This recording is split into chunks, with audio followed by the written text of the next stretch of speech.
Hi, welcome back to The Spark is Love. I'm Kasey Pacheco, and I am taking you on my journey. And our journey today, we are down under. We are in Australia with the beautiful Jane Stanfield. She is a nurse that advocates leadership.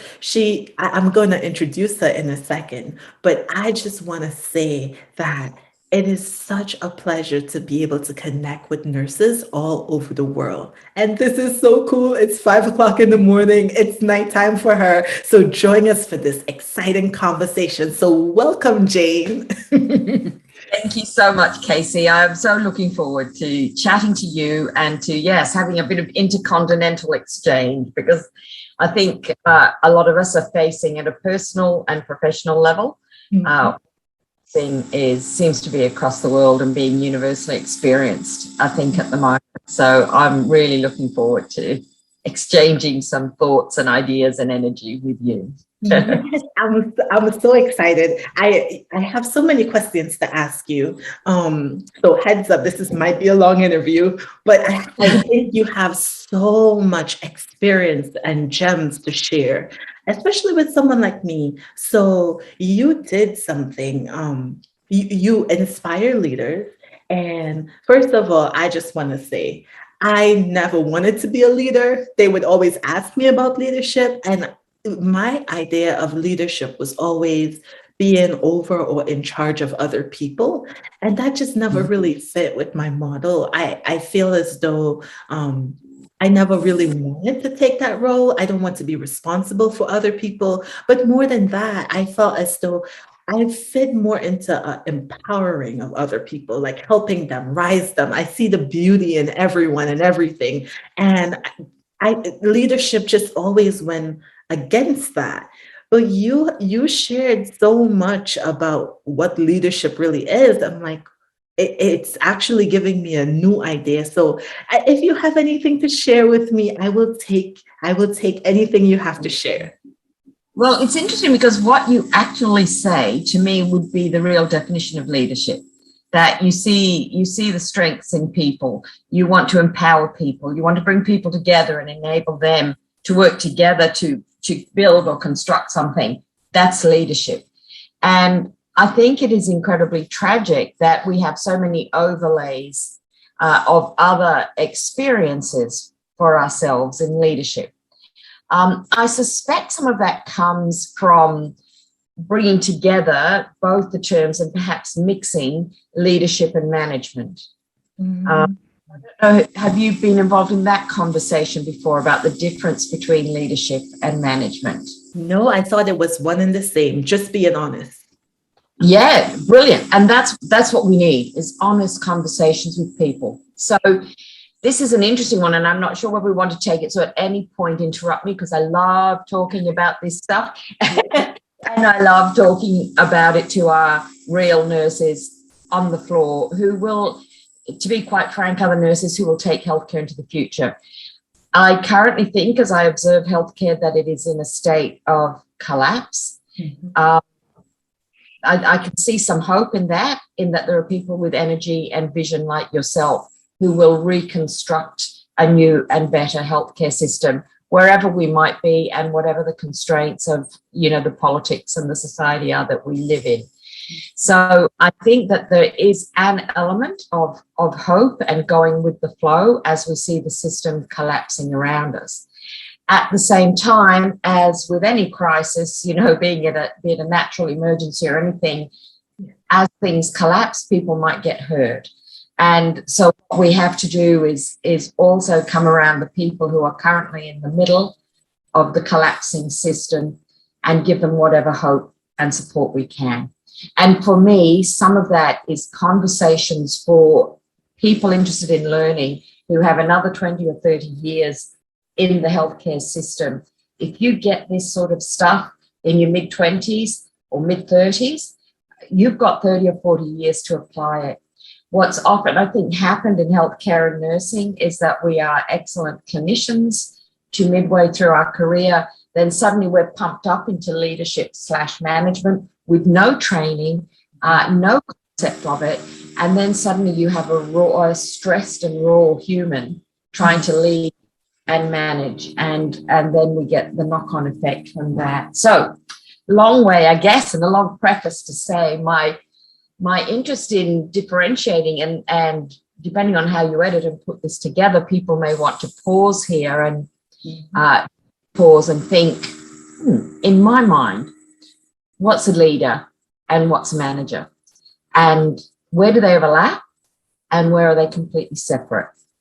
Now, I think in healthcare, most definitely in nursing, leadership and management tend to go, they interlace. You really, really can't have one without the other.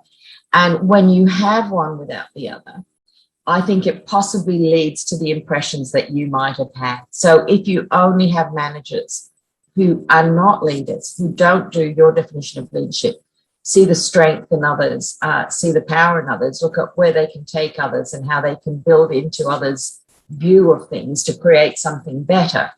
If you don't do that, and you are just managing, which is making sure the budget is met, making sure you have the right number of people on the roster, making sure that your outcomes are measured, all of those things which are very necessary for a forward-moving organization or ward or unit, but in isolation, they can become dry, bossy, and then you can start to see the frustration and the them and us that sometimes happens between people on the floor, for want of a better put it, and people who are trying to lead and manage with absolutely good intent most of the time.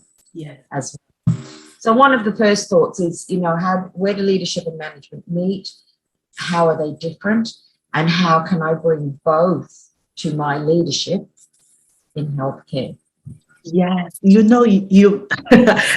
I'm just being myself and I'm just being honest, and I'm going to tell you all my little secrets. But in the hospital setting, I've always worked night shift. I do not want to see management, and I know many people don't. Just they end up working day shift because the schedule and their kids. But it's I appreciate them. I appreciate everyone. I do appreciate the role that they fill, but when it comes to just being a nurse, and I'm just speaking for anyone out there who may feel like me, just being a nurse, it always felt as though, even with the many different leadership styles, it was more of the promotion of what the person can do for the company rather than the promotion of the person themselves. The value of that person, intrinsic to that person. And the reason why I say that is I'm actually on my process to become board certified holistic nurse. And they kept pressuring me to become certified because they wanted to have certified nurses. No one ever even told me that holistic nursing certification was an option. That was just so foreign, and it was right in line with the person that I am. So that's what I mean when I say they promote just where they want you to be, like med-surg certified or critical care certifications. I don't know if that makes sense, but that was 100% makes sense.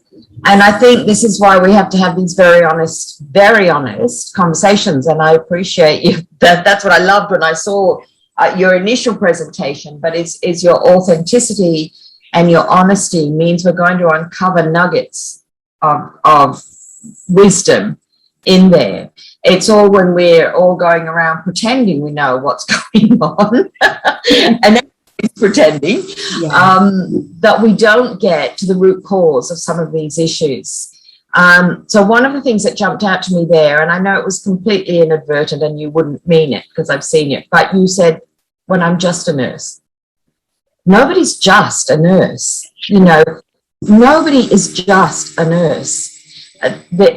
As nurses, we stand next to people at their life-changing moments, birth and death being the most significant ones, but surviving accidents, hearing a life-changing diagnosis, minding people's children when they're terrified.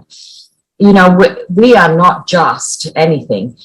Nurses are powerful connected humans, and that if we were enabled to practice that, and this comes back to our systems and services, again, looking at the real authentic strength of the human and not just the numbers.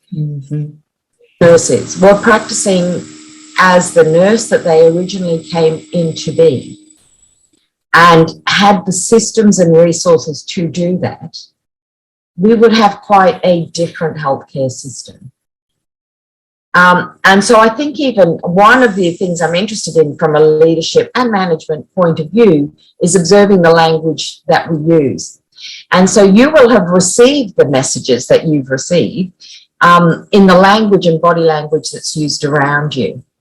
And even messages that indicate you're just a nurse. So best just, get certified in a place convenient for us, do the rosters we'd like you to do, and, don't buck the system, because we'll all flow along nicely there. Now, equally, when I'm coaching, I do coach in how maintaining sufficient boundary around the system that people are flowing in the same direction. So it is a bit like a riverbed. We do need behavior and we need direction in an organization that is taking us all in one direction. You can't have 7,000 people in our big systems doing whatever the heck each one pleases. Yes. But the balance to that is that we look at people's strengths and innovation. And my goodness gracious, we're going to need to do that in the next immediate, really, starting from now for the next 5 years. We are going to have to look at nurses and other healthcare providers and say, how do you suggest we do this? Mm-hmm. How we've been doing it is not working. So, it emerged in the 70s, 80s and 90s, and it is no longer fit for purpose. Mm-hmm. It's strongly based, particularly in the US. At least in Australia, we do have a public healthcare system. Mm-hmm. And so healthcare is available and funded by the government. It's about a 50-50 breakdown. Some people still take private care and therefore pay through their insurance companies for care in hospitals that are run supposedly at a not-for-profit, but they're most certainly at a not-for-loss, as they will tell you. But at least we do have a system where vulnerable people can access care. Even that, that system's at breaking point, and our waiting lists can't do it, and people sit in the emergency departments for too long, and compassion is variable because the nurses are so stressed. So we've got a long way to go there too. Yeah, I'm happy that you're sharing a perspective outside of the United States, because I'm originally from Trinidad and healthcare is universal there, but the healthcare system still is not where they want it to be. And I think it's really a global issue. And I started, and this is why I really am excited about talking to you, because I started a new initiative. I want to be a type of nurse that is actually not present here in the United States. I want to be a community collaborator nurse. So basically, as a nurse, I will connect everyone to the resources, just communicate and make everyone aware of each other. But I also want to initiate a program where I go into the businesses and actually teach healthcare, not just disease, like managing chronic diseases, but how to actually care for your entire life holistically, not just your physical aspect of health, but the emotional, spiritual, mental, financial, every part of health, to increase the value of employees. And as I'm doing this, I thought, who better to ask than someone who did something, who introduced a concept to their community that actually did not exist. And I thought, let me record this, because maybe there are nurses out there who are saying, listen, I want to do something and I want to do something different. But leadership is something, not just, I have not had leadership or been groomed for leadership within my organization or education, but also within the family constructs. Like nobody ever said, you're going to be a leader one day. Actually, it was probably even looked down on, maybe because of your gender or because of your race. So I just wanted to get your perspective in doing something new, doing something different, and going against all that backlash. Like, how did you do it? What was your experience? Yeah, wow. That's an amazing question. And again, a really good perspective to bring in terms of our gender, our race, our family position. I think for a long time that's probably had an impact on nursing and nurses as well. I believe this generation is shifting that significantly, but we can't rely on that. There will also be significant biases. I saw a wonderful little post the other day on my LinkedIn post that said, many amazing brains were lost to history because they were covered in bows and curls. And I thought that is so true. If the language, it's back to the language used around us again. We even hear that, you know, the language used around little girls is that you're bossy or controlling. That's a trigger for me. People still say to me within my family, I don't interestingly hear it professionally. Professionally, I hear that I'm open to ideas and movement, but I have 4 younger brothers, and they call me controlling, where I think I'm organized. And it's amazing the effect it has on me, because the last thing I want to be is controlling. So therefore that backs me out of doing, you know, managing or organizing anything anymore within the family at this stage. We'll do that at work, but I work with this particular awareness. So I think the family messages sent to us inadvertently, often based on gender, is you're bossy or you're controlling, or you're a nag. You know, these are the kinds of things used by women to women, whereas the same behavior to men is in control and strong and directed and decisive. And so, of course, the message is endorsed in different genders. Now, this isn't, people have been looking at this kind of thing since the 70s. I'm not talking about anything new here, but once you start to become aware of the language that's being used around you, then you most certainly have the power to step forward into it. And it was interesting, I was considering, even with our little private exchange that we'd had, where you said, you know, the term leadership wasn't really given to you or indicated to you that it was an option for you. And yet, when you look in many of the Caribbean and some of the American societies, and most certainly our Australian societies, they are often matriarchal societies that you see, and the women are powerful, and in fact, the women are the leaders in the families.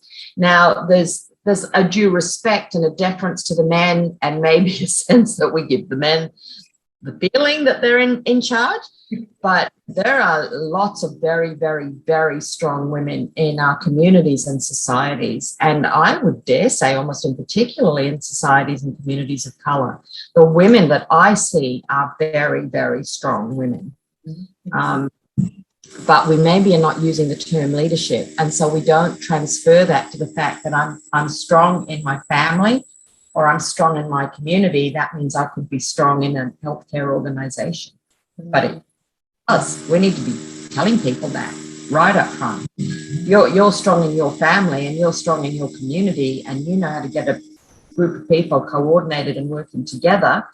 Then you've got transferable skills to step into a ward, a department, a division, and eventually, why wouldn't you be running a hospital? You know, so I think you're right. It's a story of the language used around us. Into something new, I'm very, very excited to hear your ideas, because again, if the sickness system, we call it the healthcare system, but we've really had a massive focus and funding towards a sickness system. Maybe one of the new things that's going to come out of this pandemic and the collapse of the big system is an authentic health system that focus onto well-being. Let's look at how do we enable and empower people to stay well for longer. So, and I think it will also open more opportunities for people like yourself to step into quite creative, private, entrepreneurial roles and design a completely different type of nursing that is designed as you go along, using your strengths and your vision and your leadership. I think that's amazing and visionary and very, very, very exciting. It is. Thank you so much. You know, when you were telling me about how you started the first, you're in Queensland, right? Queensland, Australia. Yes. And you started the first birth center. How was the reception to what you were doing? How did the community really take on? Was it right away? Did it take time? What was that process Well, like? it's funny because here we are 25 years later and it's still taking time. It's still not a common model of care. So not surprisingly, and this is one of the early lessons, there are real detractors and there are people who love it. So in terms of the community being the mums who wanted it, taking it on, we were never able to keep up with demand. We used to actually run a lottery, which felt unethical for us, but it was the only way we could do it. So we knew people were calling us up after they'd had sex the night before, knowing that they could then call and cancel if they weren't pregnant and there'd still be someone to take it. And we would just, in good faith, write them down every month, and, you know, if it didn't. So the demand there is and continues to be that actually we can't keep up with the demand. And that would be one model of care that if our governments could get their heads around it without the political interplay that's going on with very powerful lobbying groups, Yes. They would save billions of dollars over. Now, I did just recently see, and it had evolved with kind of out of the midwifery scene at the moment, but apparently in Sydney, which is in New South Wales, in this one of our southern states, apparently there are 4 public hospital-supported home birth services. And they've had sufficient people through now that their data is looking pretty good. Very excellent, of course. No surprise to any of us who've been in it since. I mean, I became very involved in the 80s and 90s, but there were movements throughout the 70s to get some of the technology out of birth. Now, you know, don't get me wrong, when we need it and it's there, I believe it should be accessible in this day and age, or, you know, all of that. I just think that we have taken it way too far in one direction and we're not listening to women and following their intuition or empowering them to birth as they can, if they want the right supports in place. So from the community point of view, it was very well respected.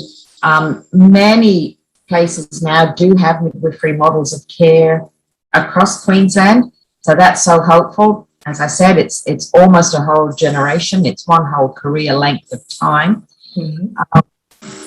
And I don't believe things should take that long, but sometimes they do. But we're starting to see the model sort of increasing.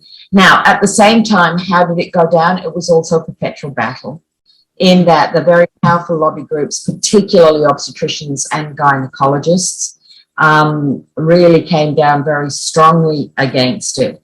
And they have connections in the media. They use fear as a very strong weapon, as you would be aware. And so that was one of the difficulties and probably one of my professional growth points, to have come into nursing, as we described before, as a carer and nurturer and someone with an interest in bringing something to society and empowering people. To then have to do battle and become politically astute, and you know, it was a real challenge. So on the one hand, as a midwife, you were providing warm, nurturing, empowering care. On the other hand, you were needing to be, rightly so, very well versed in clinical evidence. I had no problem with that, but really perpetually under a barrage and attack from our obstetricians, even within our hospitals. So one of the significant things which comes down to language, in the very early days when we started, we were about the woman and about a safe birth. So if there was any need for a transfer to a labour ward, we didn't hesitate. We weren't proving a point. We were trying to give women options and keep them safe. And transfer them to the labour ward, and people would write on the label, well, they have her name, and then they would put next to it, instead of a diagnosis of some sort, failed birth centre birth. And this was in the public, where all the partners were coming in and going out, or the women who were walking to labour would see it.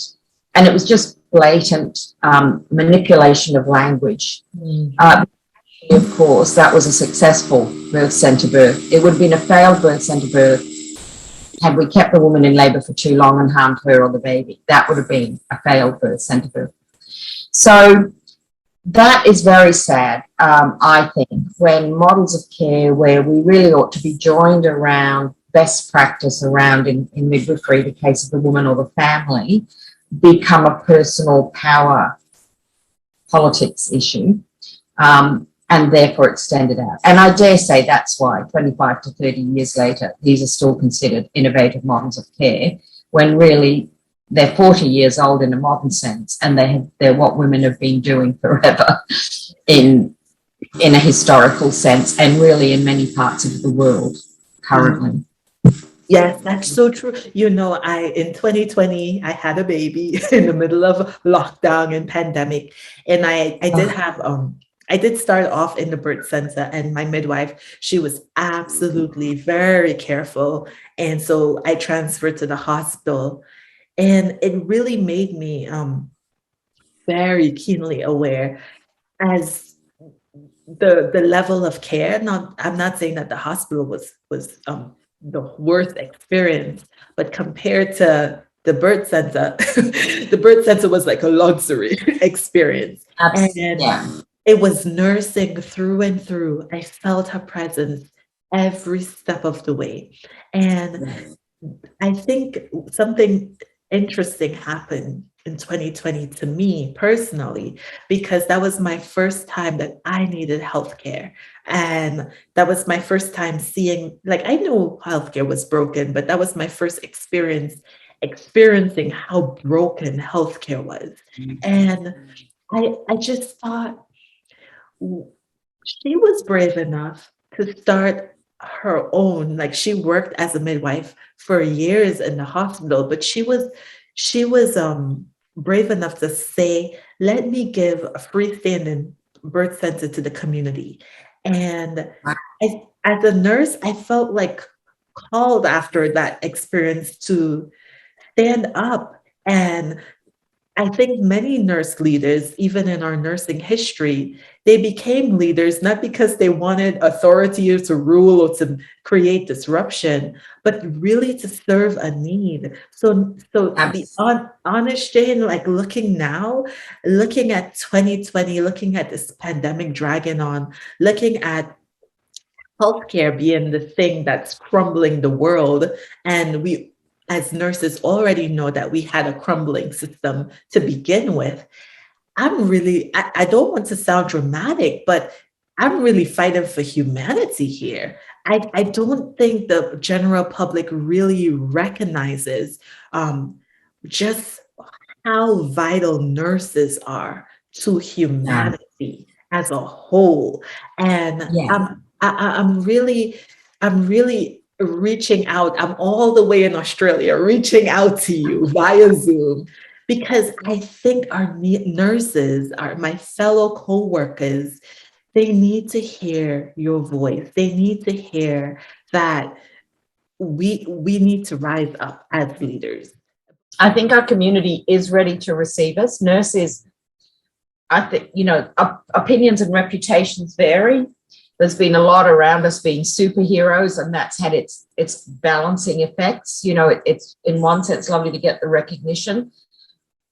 In the other, I was just listening to a podcast earlier. What it can do is people think, oh, we've given them a standing ovation, we've cheered them in the streets, that's done. And it's got to go much deeper. It's got to go much deeper than that. So I would be interested to see after this pandemic whether we can retain that respect, and then retain and build on the trust that is there. And maybe we will begin to see more people working outside the traditional system with their community support. Mm-hmm. I think the community support will be essential, because the traditional system and the power voices in there will try to bring it down. It's just the way systems work, you know, it's not even a personal or professional issue. Mhm. That's interesting to see what you start on that front. I mean, quite apart from what you're starting in your own business and idea, which will have an impact on the direct community who know you and use you, you know, bringing networks of people together who are doing creative and different things. There is a lot that we can build on. So some of us will be 100% trailblazing, but there is an organization called the Berkana Institute. And one of the things they talked about is something called the 2 loops theory of change. Mm-hmm. And it basically proposes that any system, and when you look at system science and system knowledge, I think this is useful for us as nurses to get early in our career as well, because then we can sort of step out of the personal politics that might be going on and look at the system and have a stronger way of articulating things. Mm-hmm. Any system obviously goes through a period of growth and consolidation and establishment, and then eventually begins to deteriorate and decay, and eventually it dies and it's replaced by another system. Mm-hmm. And that happens in living systems and social systems, obviously, most obviously, I should say. So what Berkana 2 loops proposes is that as a system reaches peak production, peak energy, peak service, eventually it is going to start to decay. And I think that's what we're seeing in our current 80s, 90s established healthcare system. It is now in decline. It's not sustainable.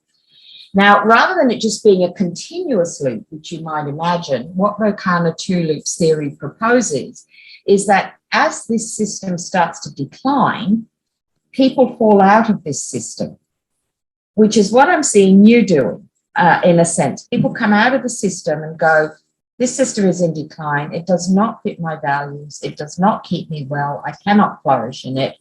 So I'm leaving this system. But there isn't yet another system to jump into. Mm-hmm. Mm-hmm. Still to emerge.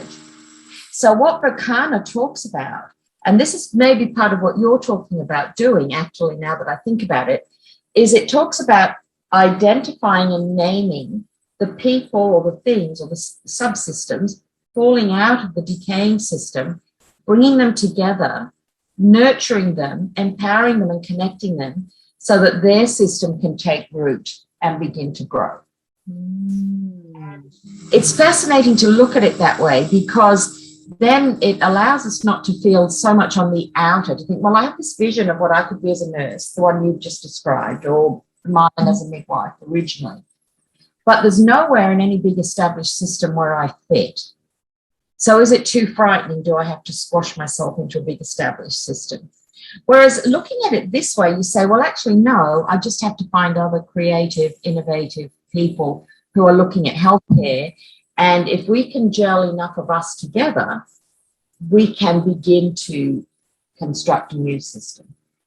The thing that I have seen with the life cycle of a system is that in its peak stage, when it's up there, the people like it and they like being up there. They like the way things are.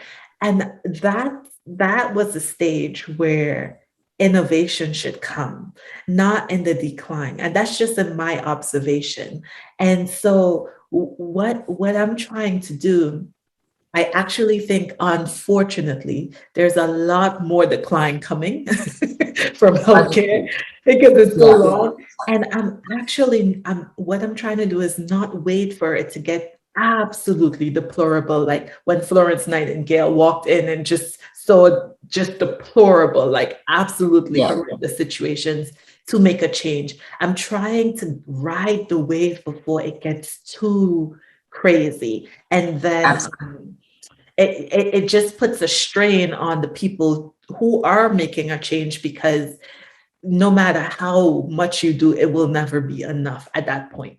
The last thing I want to talk about before I wrap up is competence. The thought about competence is, in my head, I'm thinking, yes, you have this information. Yes, you know this information. And it's not really difficult for you to teach it, but do you have do you really have the credentials? Do you have a master's degree? Do you have your doctorate? Did you do your dissertation? Do you know, like, who do you think you are? It's in the back of my head. And it, when I come up and I'm talking to CEOs and managers, and I just think, well, I just want to talk to people.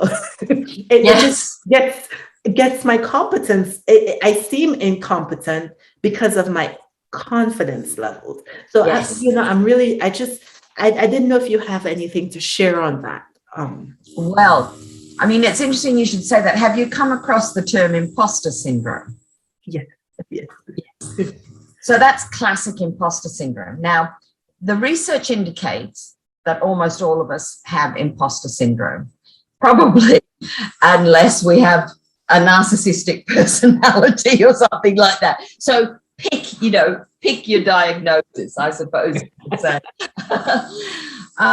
So it does seem that most of us have imposter syndrome to some extent, and we just manage it or cover it or grow more confident as time progresses. So the first thing is just being, as you have beautifully been, just there, honest that it happens. That in itself opens our authenticity and vulnerability up for connection. One of my favorite articles ever was an article by a woman called Amy Cuddy and two co-authors who were Matthew Kohut and I'm not sure his first name, but Neffinger, in the Harvard Business Review. One of the things I really recommend for nurses is that we read outside of nursing. Mm-hmm. So nurses, we tend to think if it's not clinical, it can't be that important or it can't be that relevant. The Harvard Business Review is an amazing journal to access information about thinking creatively, working with humans, managing businesses, all sorts of things. So this was out of the Harvard Business Review, and it was called Connect Then Lead. And Amy Cuddy is a behavioral scientist at Harvard University. This article identified that the first two things that we do in what they've termed social judgment, in the immediate milliseconds of meeting another human, I am assessing, are they warm towards me? So is there a sense of connection from which I will build trust? And then what is their power related to me? So we are checking out warmth and competence in milliseconds. And they've identified in their research, if you go back to the article, that about 90% in the variance of the perspective we take of people in that first few seconds we meet them relates to our assessment of their warmth, how much can I trust them, and their competence, do they have the power to bring about whatever I'm trusting them in, or if I have assessed them as someone who is not warm to me, have they got the power to harm me, or do I have the power to hold them in their place? Now, all of this is going on completely unbeknownst to us. So what is amazing about this article is that they have then gone down and studied even further and are increasingly starting to find that warmth trusts competence. Now, this is quite counter to the leadership styles and the management styles that you've articulated that we've grown to expect, which is what manager, or sadly our misconstrued perspective, a leader, is someone whom we're fearful of, who we need to collaborate with. Mm-hmm. Completely accurate. So for influence, and this comes back to us influencing into the new system or influencing in our own business or whatever it might be, for influence, people are, in the first instance, they need our warmth. So they need to know that they can trust us. The other words they use in the article are lovable, warm, or trustworthy. So there's no specific formal academic term for it. It is just that vibe that I'll be all right with this person. Now, once I have in minuscule milliseconds assessed that, then it depends what my interest is in that connection with that person. Then I start looking at their competence.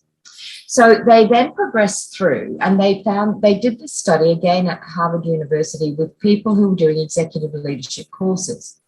And they found that regardless of gender, people in very senior executive leadership management positions had lower levels of cortisol, so lower levels of the stress hormone, and interesting enough, higher levels of testosterone, which are associated with assertiveness, confidence, reduced fear, etc. So that was regardless of gender. And so not enough, obviously, to physiologically necessarily affect you in the sense of appearance, but enough to physiologically affect you in the sense of attitude and confidence. That then led Amy to dig a little bit further and start trying to identify, well, are people born with that? Like, are you born with this physiological mix of these chemicals such that therefore you can become a leader? Or can you develop them? And this is one of the fascinating things then that we find the more we start to understand how the brain works and how the mind influences the body and the body influences the mind. Actually, amazingly, turns out that we can influence our titration to some extent by the way we hold our body. Now, you won't be surprised. When you watch the TED Talk, it's her own research, she explains it beautifully. There was, not surprisingly, some scientific debate backwards and forwards because it was fairly new research at the time. So I often just say to people, watch your TED Talk, read this article, and experiment yourself. Because if it works for you, there's no reason not to use it, you know. So one of the things she identified, and this is one of the fun things I do in my workshop, I maybe shouldn't release it on YouTube in case I come over to the US and run workshops. One of the really fun things that she worked out, and I say, one of these things you do in private, absolutely, and the other one you do in public. What she identified was that the poses of mammals in the first instance, but humans then when we watch them, that give a sense of confidence and competence are strong open poses when you think about it. You know, you look at someone in a meeting who's in control of the meeting, they're sitting back on their chair. If it's a male, they may have one foot up on their knee, they're expansive, they're open body postures. When you look at people who don't feel like they should be there or they're a bit insecure, they're kind of collapsed. Their arms might be under the table and their body's brought into a small situation. Now, mammals do this, but when humans do it as well. This is where this awareness can be so useful for us. So back to warmth and competence. Many of us can naturally portray warmth. Some of us can't. You know, we may be warm at heart, but for whatever reason, we feel clunky. So it's interesting to learn that. But to your original question about competence and strength, what she identified was if you hold these positions for a period of time, you actually titrate your chemicals, your neurochemicals. So the private one is adopt the position of a superhero for 2 minutes. So in my conferences, I get everybody to choose their favorite superhero and everybody has to do it so that nobody feels stupid. We all do. And we the position of a superhero.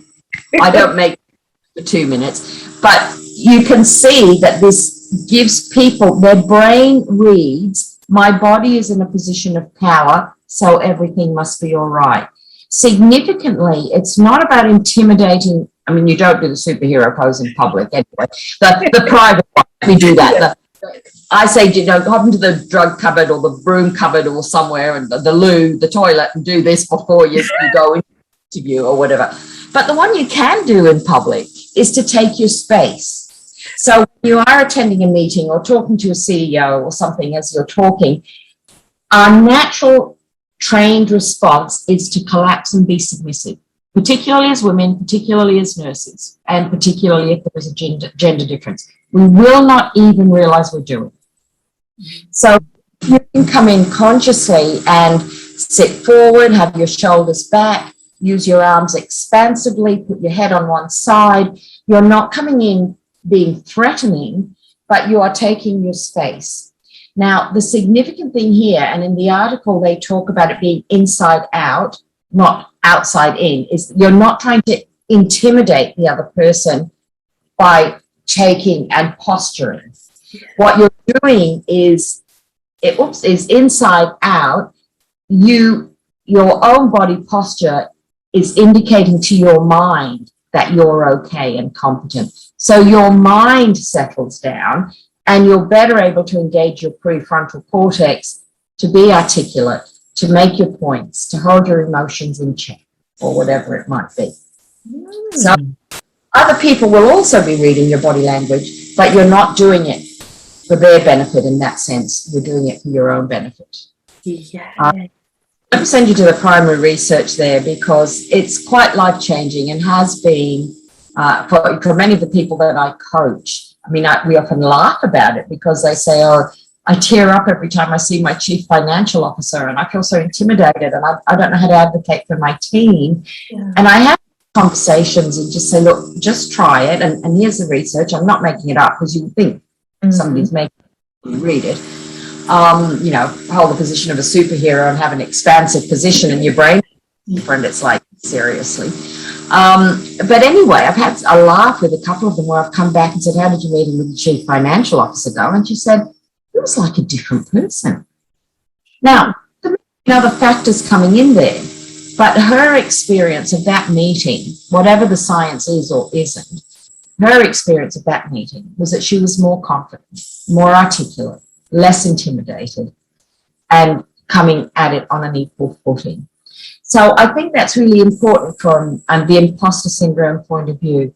That's not in any way to diminish the nigging little voice that might say, you do need to know a bit more about this. So it becomes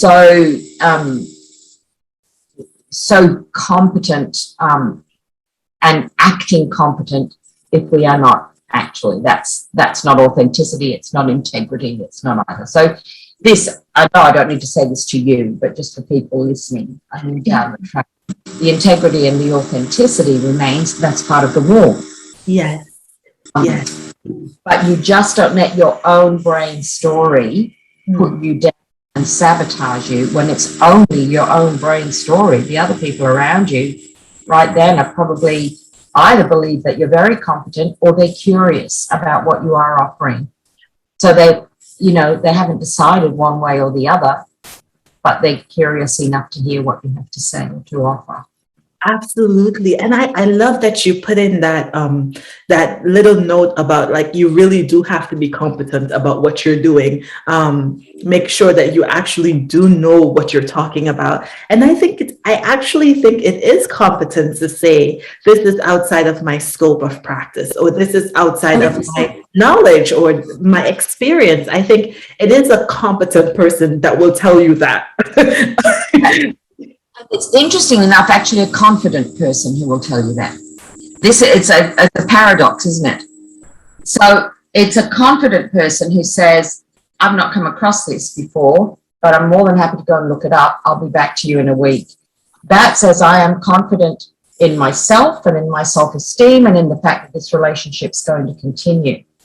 It is often the people with no confidence who bluff and pretend that they know what they're doing. And then you have the catastrophe or the embarrassment or the humiliation when down the track you think, this person had no idea, and I believe them. So it is a bit of a paradox, isn't it? That it's the person who can say, I'll find that one out for you. And find that with your body language. So it's not like a deflated, oh, you got me there. But it's that's a very good point. Yes. I'll find out for you, because you're right. That needs to be in this plan as we move forward. So I'll talk to you again in 3 days about that. And you're using your open posture, your strong posture, you're sitting strongly, you're taking your space, or you're standing and taking your space, then absolutely that interaction can happen quite confidently. Wow, I'm so grateful. Thank you so much for sharing your gems with us. I think, if you ever come to the States, I think a lot of people will feel as though they already know you by your videos. But I also think it's a lot for you as a nurse on the other side of the planet to share with me your experience, your gems, even some things that you charge for. Like, this is your livelihood, this is your means of living. But I think just bringing this awareness, it shows how much you are committed to making a change. And I think it just, one nurse has the power. I really believe one nurse has the power to make a change. And Florence Nightingale, what she did, it changed hospital systems, healthcare systems all over the world. So who knows? Who knows? 5 years, 10 years from now, someone may come up to you and say, wow, I looked at what you did. Not just nurses and nurse practitioners, but maybe even maybe doctors, or maybe someone who is not even in the healthcare field may come up and say, I had that idea, and maybe I didn't have the resources to get to Australia or to be at one of your classes, but I got your knowledge off the internet. I think It that's is amazing.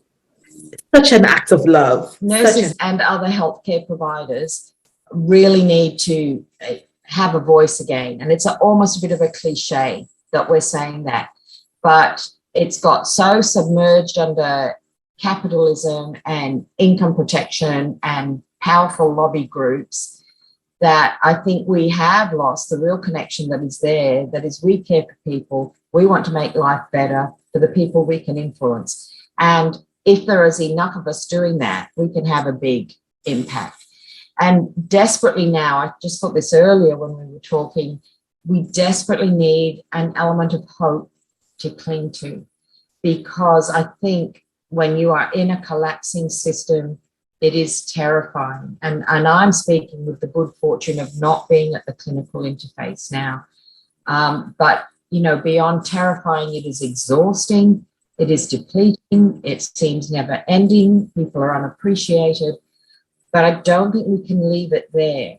If people do leave because of this, and we can give them the space to heal and recover, then I think there are new models that can emerge that will be better than we've ever thought of before. And we might look back in 5 or 10 years' time and say that collapse was the best thing that ever happened to us. And this is why I love having it on tape so that people can see, because 10 years ago, I didn't have this, I didn't even have the confidence to even have a conversation to talk about leadership. But things are changing, and I think people are changing, and people are becoming more supportive, and they're realizing maybe not in my generation, but maybe I could influence huge impact. And I think you are very good. You are a very good leader. You have reached out. I see your post on LinkedIn, and I just say she's someone I want to talk to, because she's someone who wants to invest in the future. Oh, I'm so excited, because you've read me right. That's exactly what I want to do. And whether it's helping mums birth babies, which is in the future, or whether it's helping passionate, insightful people birth ideas, then count me in. That's what I'm there for. Well, this was a beautiful interview. I hope to have you back. I'm excited. This is exciting. I probably don't know when I will get to Australia, but I am so happy I got there today with you.